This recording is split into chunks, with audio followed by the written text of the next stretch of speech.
খুশির খবর হচ্ছে এখন বাজারে এসেছে ইসলামিক কলিং বেল। মেহমান যখন কলিং বেল প্রেস করবে প্রথমেই সালাম প্রদান করবে, আসসালামু আলাইকুম ওয়া রাহমাতুল্লাহ। তারপরে ঘরের প্রবেশের দোয়া এবং বের হওয়ার দোয়া প্রকাশ করবে।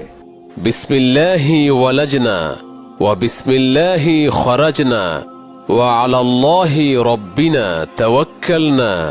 ইসলামিক কলিং বেল পাওয়ার পরে আমি বিদায় জানিয়েছি মিউজিক যুক্ত এই সাধারণ কলিং বেলকে।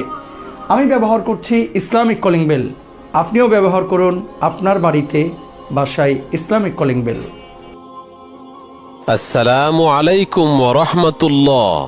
বিসমিল্লাহি ওয়ালাজনা ওয়া বিসমিল্লাহি খরাজনা ওয়া আলাল্লাহি রাব্বিনা তাওয়াক্কালনা।